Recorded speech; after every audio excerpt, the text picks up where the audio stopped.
Hai, kembali lagi di audiobook novel yang berjudul Nona Menikahi Bocah, karya Ria Mariana, pengisi suara Marina Monalisa.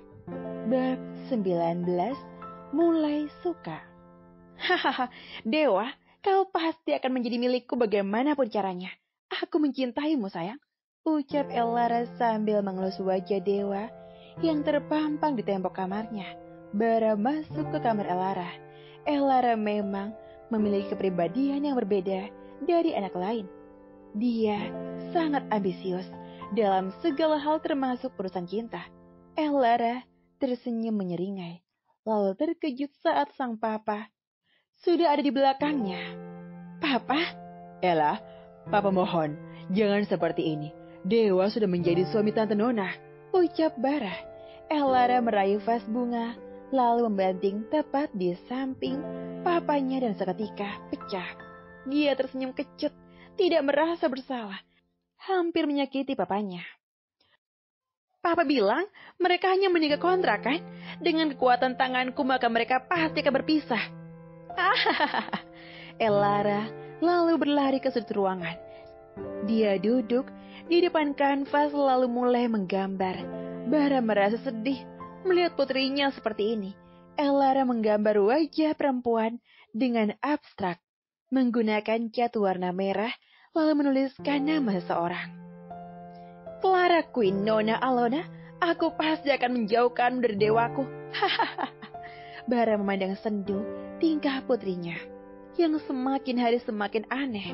Dia lalu manggil Dokter Logan untuk berkonsultasi mingguan mengenai tingkah laku putrinya.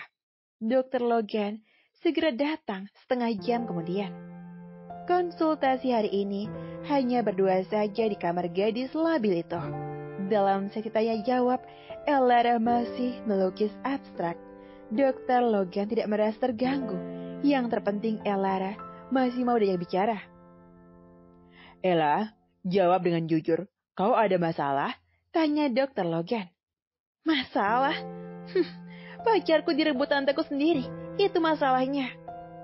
Dokter Logan membaca setiap ekspresi wajah Elara, mulai dari gerak mata, gerak bibir, dan hidung yang berkedut ketika berbicara aneh. Ella, perasaanmu hari ini bagaimana? Tanya Dokter Logan. Sama seperti biasanya, aku akan senang jika kau pergi dari kamarku. Dokter Logan tersenyum. Dia menggeser kursinya dan mendekati Elara yang semakin menggerakkan tangannya untuk melukis wajah seseorang yang sangat seram. Kau mau coklat? Dokter akan berikanmu coklat jika menjawab pertanyaan selanjutnya, ucap Dokter Logan. Elara tertawa terbahak-bahak lalu menatap tajam Dokter Logan. Dokter tampan itu hanya tersenyum kecil, lalu memberikan sebatang coklat untuk Elara. Coklat itu berbentuk lucu dan menarik. Elara langsung merebutnya. Nah, sekarang sesi tanya jawab. Jawab yang jujur, ucap Dokter Logan. Nona sedang duduk di samping ayahnya yang sedang terbaring. Nona adalah anak perempuan satu-satunya yang harus merawat kedua orang tuanya jika sedang sakit. Ibu Nona juga berada di samping begitu sedih. Ayah yang sudah siuman memandang wajah mereka dengan geli. Kenapa kalian begitu panik? Aku sangat sehat, ucap ayah. Dalam situasi ini kau bisa sangat senang, jawab ibu. Ayah lalu memandang wajah Nona. Dia mengusap wajahnya. Nona tersenyum lalu menggenggam tangan ayahnya. Putri ayah sudah hamil kan? Tanya ayah. Nona menjadi malu bercampur terkejut. Hamil? Malam pertama saja belum melakukan.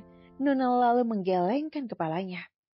Jangan ditunda, umurmu juga sudah matang untuk hamil, ucap ayah. Ibu yang mendengarnya cukup kesal. Dia tidak bisa membayangkan jika Nona hamil anak dewa yang miskin dan tidak punya pendidikan tinggi. Ayah jangan memikirkan yang aneh-aneh dulu. Ayah harus memikirkan kesehatan ayah, ucap Nona mengalihkan pembicaraan. Ayah mengusap pipi Nona. Anak tercantiknya selalu membuatnya cemas. Saat teman-teman Nona memutuskan menikah mulai di bawah umur 25 tahun, Nona malah memilih fokus dengan pekerjaannya Dan di saat teman-teman Nona sudah memiliki momongan, Nona belum juga menikah. Ayah mencoba menjodohkan secara politik dengan Altaf. Nona tidak keberatan, tetapi Altaf yang justru mengkhianati Nona. Sampai Nona meminta izin kepada ayahnya untuk menikah dengan pria pilihannya sendiri, yaitu Dewa. Dewa adalah cinta pertama Nona. Bocah itu sudah merebut hati Nona yang sedingin es. "Dewa di mana?" tanya ayah. "Dia sedang bekerja. Semalam dia ikut menjaga ayah. Dia memang anak yang baik. Semoga hubungan kalian bisa lebih dari sekedar kontrak," ucap ayah. Ibu yang mendengarnya langsung protes. "Kontrak tetaplah kontrak. Setelah 2 tahun mereka harus bercerai. Itu yang tertulis di surat kontrak. Altaf masih menunggu Nona sampai 2 tahun ke depan," ucap ibu. Nona hanya memperhatikan raut wajah sang ibu yang tidak suka dengan pernikahannya. Ya, memang benar. Ini hanyalah sekedar kontrak pernikahan. Nona memang harus menepati kontrak yang dia buat sendiri. Di saat bersamaan, Arsal datang. Dia menyebut Nona untuk berangkat bekerja. Ayah menyuruhnya untuk berangkat ke kantor. Beliau tidak mau ditunggu.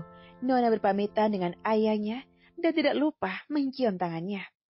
"Ibu, jika keadaan ayah memburuk segera hubungi aku," pinta Nona. "Baiklah, hati-hati sayang." Nona dan Arsal keluar dari ruangan itu. Arsal juga membawakan baju kantor untuk Nona. Nona harus berganti baju sendiri dan menyisir rambutnya sendiri di kamar mandi. Waktu juga sudah terlalu siang untuk pulang ke rumah. Setelah berganti pakaian, Nona segera menuju ke mobil sambil diikuti Arsal. Arsal membacakan agenda Nona hari ini. Perusahaan Nona bergerak di bidang properti rumah tangga seperti sofa, lemari, tempat tidur, dan barang pecah belah lainnya. Nona juga ikut memantau proses produksi di pabriknya sampai semua barang itu masuk ke distributor dan toko-toko kecil.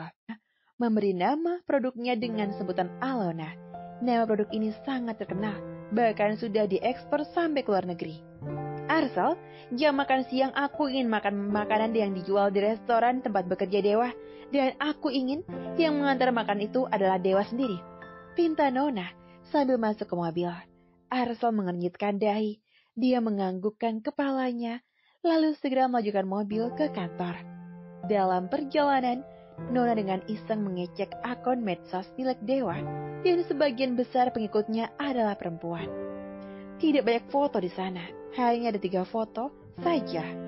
Dewa memang begitu tampan, apalagi saat tersenyum. Di sisi lain,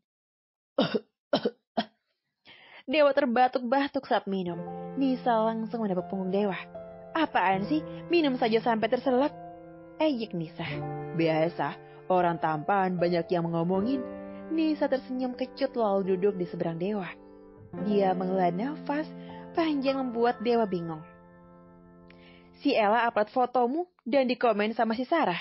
Bakal ada perang besar nih," ejek Nisa. "Haha, biarkan mereka bertengkar. Aku di sini biasa saja," jawab Dewa. Nisa tertawa. Ella dan Sarah memang tipe orang yang kuat.